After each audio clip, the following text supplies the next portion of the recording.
నేను బార్డర్లో ఉన్నప్పుడు ఒకరోజు సడన్గా మా క్యాంప్ మీద అటాక్ జరిగింది. నా బాడీలో 3 బుల్లెట్స్ దూసుకెళ్ళాయి. కళ్ళు తెరిచి చూసేసరికి నేను హాస్పిటల్లో ఉన్నాను. 2 బుల్లెట్స్ తీశారు. 3వ బుల్లెట్ నా హార్ట్ పక్కనే ఉండిపోయింది.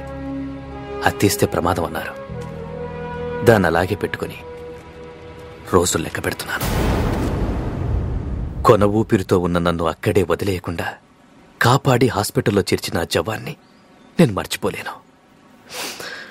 అతనెవరో తెలుసా? నందినికి కాబోయే భర్త. పేరు గౌతమ్.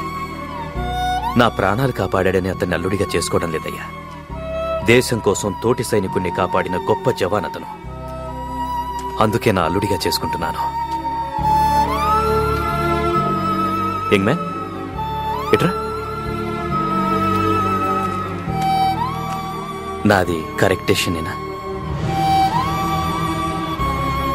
ఏంటి? Correct uncle. అవును, ఇందాకేదో చెప్పాలన్నావు, ఏంటది? నథింగ్.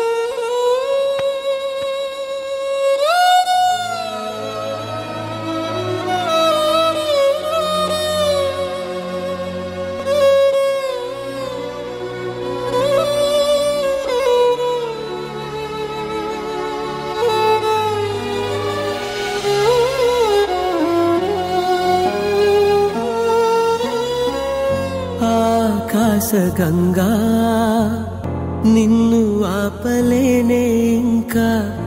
ఆకాశ గంగా ముగిసిన కథగా మిగలని స్మృతిగా కదలవే త్వరగా కడలికి జతగా. ఈ మంచు కొండని విడిచి వెళ్ళాలిగా. ఆకాశ గంగా నిన్ను ఆపలేనే ఇంకా. ఆకాశ గంగా.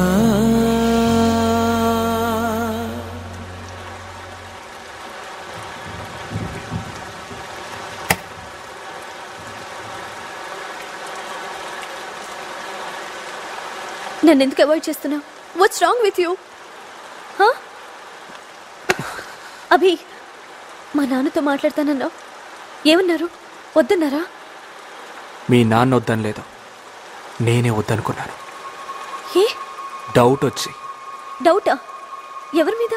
నీ ప్రేమ మీద. ఏ తమాషాగా ఉందా? తమాషాలు చేసేది నువ్వు. లేదు, ఇది తమాషా కాదు. నిజంగానే నిన్ను ప్రేమిస్తున్నాను. అయితే ఒట్టే. అభి, నా మీద నమ్మకం లేదా? ఎలా ఉంటుంది? ఆల్రెడీ నీ పెళ్లి ఫిక్స్ అయింది. ఇప్పుడు ఫ్రెష్గా నన్ను ప్రేమించానంటున్నావు. నాతో లేచిపోవడానికి కూడా రెడీ అయ్యావు. రేపు నాకంటే బెటర్ వాడు తగిలితే నన్ను వదిలేసి వెళ్ళవని గ్యారంటీ ఏంటి? అభి, ఏమనుకుంటున్నావు? నన్ను క్యారెక్టర్ లేని నల్ల కనపడుతున్నానా? ఎస్, నువ్వు ఎవరిని మోసం చేయలేదో చెప్పు. కాబోయే పెళ్లి కొడుకుని మోసం చేశావు, నీ తల్లిని మోసం చేశావు, నీ తండ్రిని మోసం చేశావు. ఇప్పుడు నన్ను మాత్రం మోసం చేయవన్న గ్యారంటీ ఏంటి? అసలు నిలకడలేని నీ బిహేవియర్ చూస్తుంటే ఇంతకు ముందు ఇలాంటి అఫైర్లు ఎన్ని నడిపేవనని అలా